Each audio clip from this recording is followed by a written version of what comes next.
Welcome to Terminal 4 here at Madrid Barajas Airport. As I'm sure you've seen recently, I experienced the British Airways A350 and a link to that video is on the screen now. This video is the flight back, and to make it a bit more interesting for myself, I thought I'd try an aircraft in the BA fleet that I haven't experienced before.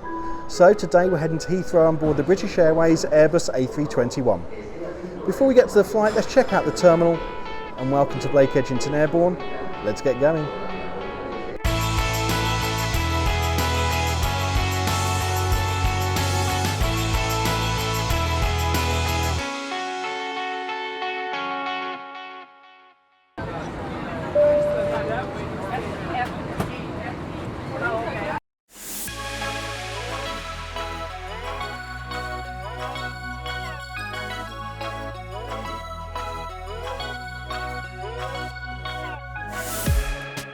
Terminal 4 here at Madrid is the home of Iberia and is also used by the Spanish carriers Oneworld partners including British Airways.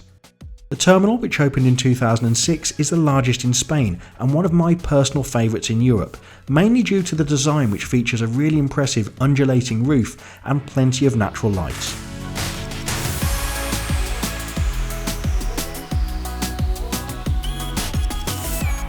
I didn't really have much spare time between flights, so I made my way as quickly as possible to T4S, the satellite building used for flights outside of the Schengen area, including London. As you'd expect from a major airport, there are a number of ways to part with your remaining euros in the terminal.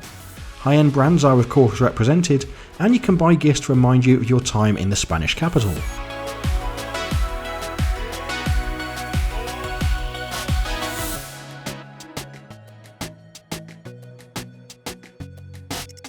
The beautiful design continues here in the Terminal 4 satellite, and the gate areas also offer plenty of seating and some fantastic views of the airfield.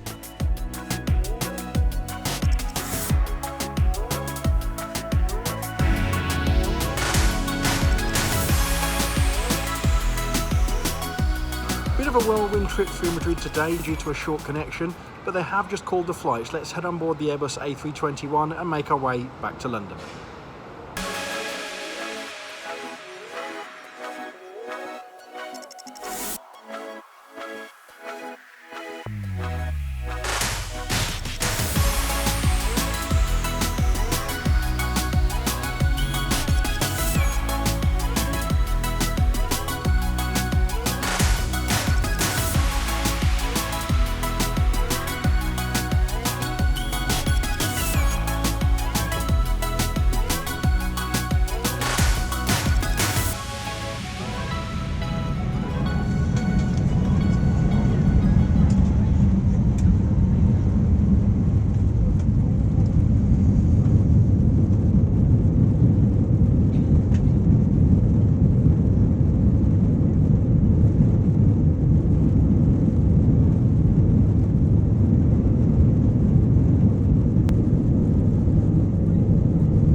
As I mentioned during my intro, this flight was the return leg of my A350 experience with British Airways, and although I was obviously not expecting this flight to be quite as memorable, I was still excited to try the A321.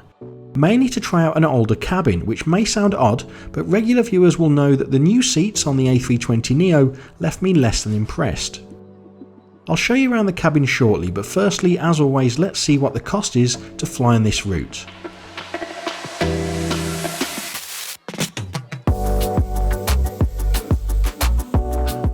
Both British Airways and Iberia operate a number of flights between Madrid and London daily, and the fares on my quick search were very reasonable.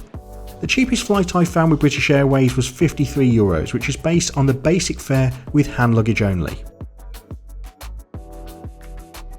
The A321 is the largest of Airbus's single-aisle jets, and this particular aircraft can accommodate up to 218 passengers.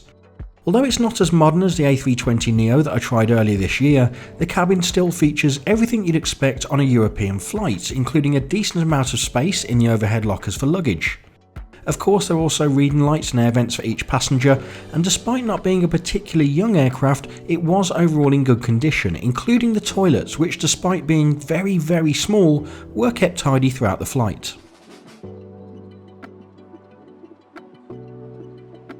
Now, as I'm sure you're aware, unlike some other national airlines, food and drink on board British Airways is chargeable. The onboard selection, provided in partnership with British brand M&S, does offer a good range of items and, in my opinion, is fairly reasonably priced. This was a lunchtime flight, so I decided to order a flatbread and soft drink from the crew. The flatbread was served hot and, to be honest, it was much tastier than I actually expected.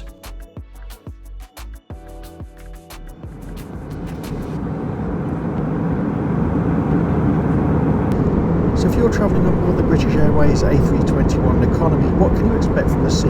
Let's take a look now. As I said earlier in the video, I was looking forward to trying out this seat and comparing it to those fitted to some of BA's newer aircraft. At the top of the seat you'll find the M&S Buy On Board in-flight menu, and British Airways also provide both their Business Life and High Life in-flight magazines. We'll look at the tray table in a moment, but first it's worth pointing out that as with many modern aircraft, the bottom of the literature pocket is exposed, so it's not really an area for personal storage. The tray table itself provides plenty of space for an in-flight snack or laptop, and as you'd expect, it can be adjusted and provides space to keep your drink nice and secure should you encounter any turbulence in flight. Storage at this seat is provided in a netted area towards the bottom, which is where you'll also find your safety card and information about connecting to the Wi-Fi can be found. The biggest difference between this seat and the one I experienced on board the A320NEO though is the legroom, and I had plenty of space for this 2-hour flight.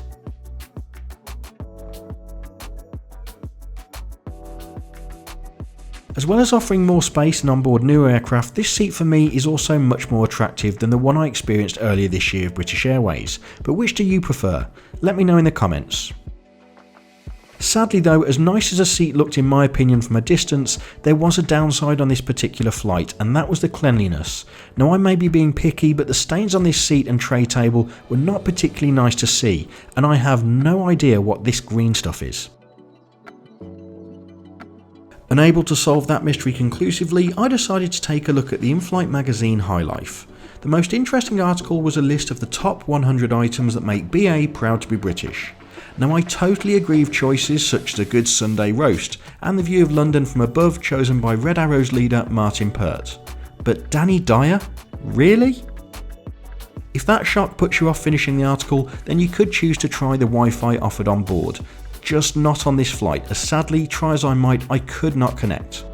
Of course, I did update my followers of the trip when I was on the ground, and if you want to keep up to date with my travels and the latest videos, make sure to subscribe here on YouTube, as well as following me on social media. We've just heard from the flight deck. We're now approaching London Heathrow Airport. Stick around till the end of the video for my final thoughts, but for now, enjoy the views.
And welcome to London Heathrow Airport, Terminal 5 after that flight British Airways. This of course is where I'll share with you my thoughts on today's trip, and we'll get started at Terminal 4 Madrid. one of my favourite terminals in Europe. I've said it on previous videos. I really do love the design, the architecture of this terminal. It was very, very crowded in there today though, but that's to be expected because it's the end of the holiday season. At least around the gate areas it did seem to quieten down a little bit. And then we come to the flight itself. Now, I've flown with British Airways a few times over the last 12 months, and this was a perfectly comfortable flight today. My first time aboard the A321, and the big thing that I would say about this over my last A320NEO experience was the seats for me were much better. They were the older Pinnacle design, and they offered a bit more legroom than the newer design, and I also do like the styling of them overall. I think they're quite attractive, less generic than the newer seats. What I would say about my seat area though is that it wasn't the cleanest. The aircraft in certain places was showing its age. It could do with a little bit of TLC. And then the service itself, well, one thing I always praise are BA cabin crew. They were very professional today and of course very engaging as well. But it did take a while to get served on today's flight, I must say. There was only 2 members of crew on one trolley serving the entire economy class cabin. And me down in the row 31, it took over an hour for me to get served today. It was a really long time on this flight, a bit disappointing overall. But really, it was a perfectly adequate flight, as I say. You can't really complain when you fly for less than 2 hours for a reasonable fare, and it's pretty comfortable as well. So yes, I will fly BA again, but I am looking to fly with them on a long-haul route as soon as I possibly can. That'll be an interesting experience. Let me know what you think about my comments and the video overall today in the comments section below. If you enjoyed it, do give it a like, and of course, please do subscribe for future videos and hit the notification bell so that you never miss a future video. And of course, as always, take care.